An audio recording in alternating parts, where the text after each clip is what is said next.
朝鲜的反贪力度有多大啊？只要贪污呢就枪毙，不管呢你是皇亲国戚还是普通的一个官员，这就是金正恩呢铁腕之下的一个朝鲜对待贪污的一个态度，也让很多国家呢是既羡慕又学不来啊。贪污呢是每个国家都非常头疼的一个问题，而现在的朝鲜官员呢对待贪污呢都有一个共识，那就是呢莫伸手，伸手呢会必被抓啊，抓了以后呢那就是死路一条。所以说呢，现在朝鲜的一个政界呢才能够如此的一个清廉，这也是金正恩呢这位80后国家领导人呢对朝鲜的一大贡献。2012年之前的一个朝鲜啊，真的是贪污之风盛行，尤其是金正恩的一个父亲金正日意外身亡后呢，出现了一段时间的一个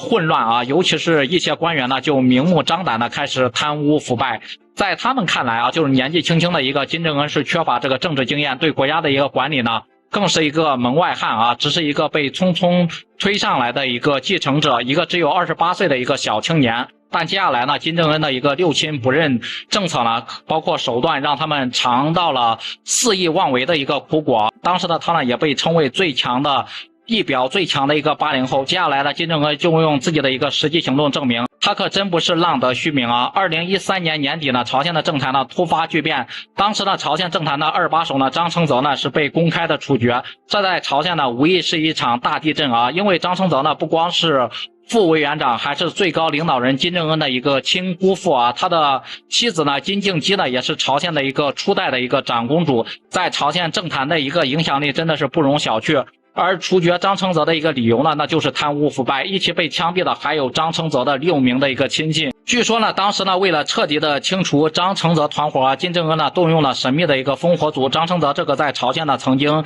一人之下万人之上的一个大将军呢，就因为一时的一个贪念而就此陨灭了。而这起事件的一个导火索呢，就是一项豆腐渣工程的一个堡垒啊。大家应该都知道，朝鲜呢是没有这个房地产开发商的，所有的楼盘包括住宅包括办公楼都是由政府建造的，然后分配给朝鲜人民使用。他们呢朝鲜人民呢只有这个居住的一个使用权，是不能买卖这个房屋的。在朝鲜呢，只要你结婚啊，都有一个小良居是分配给你的。所以说在朝鲜呢，负责建设的这个部长呢可是一个肥差啊，想一手遮天的张承泽呢就安排了自己的一个亲近。但是呢，这个亲信呢过于就是贪婪啊，连这个军警呢家属院的一个建设呢都要分一杯羹啊。2013年的中旬呢，朝鲜平壤发生了一起重大的安全事故，军警大院中的一栋住房呢突然轰然就倒塌了，事故呢造成多人的一个伤亡，刚刚建成的一个大楼还没有入住就出了事儿。很明显呢就是这个施工的问题啊。金正恩得知这个事后呢非常的愤怒，于是呢亲自主持了事故的一个调查工作，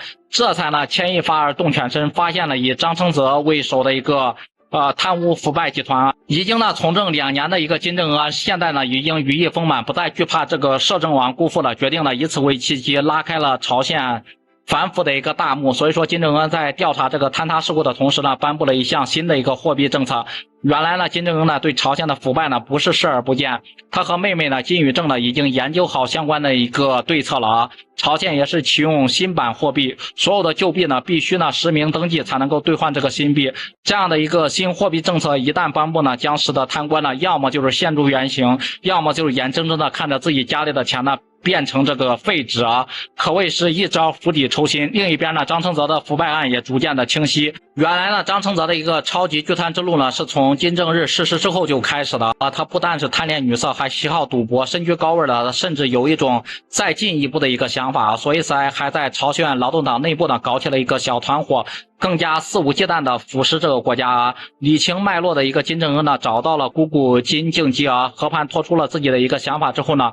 姑姑表示呢自己会站在老金家这边，剩下的事情呢就顺理成章了。正在参加会议的一个张承泽呢被当场抓走，他的小团伙呢也因此呢被逮捕啊，而且仅仅几天之后呢就全部呢被枪毙，这其中呢就包括张承泽。此事呢不但让朝鲜人民呢是欢呼雀跃，朝鲜的官员呢也是领教了金正恩的一个手段，真的是六亲不认啊。在明白了金正恩对待反腐败的一个决心之后呢，朝鲜的官员们呢再也不敢以身试法，这也就是朝鲜呢自上而下都如此清廉的一个重要原因。现在的朝鲜呢在金正恩的一个带领下呢，正逐步的摆脱这个贫困，向着更强大的一个目标迈进啊。在这里呢，让我们祝福一下邻国朝鲜，希望他们呢能够越来越好。视频的最后呢，大家觉得呢金正恩的这种反贪污然后反腐败的一个手段值得学习吗？你们觉得贪污犯应该被枪毙吗？也欢迎在评论区里面多多发表您的意见和看法。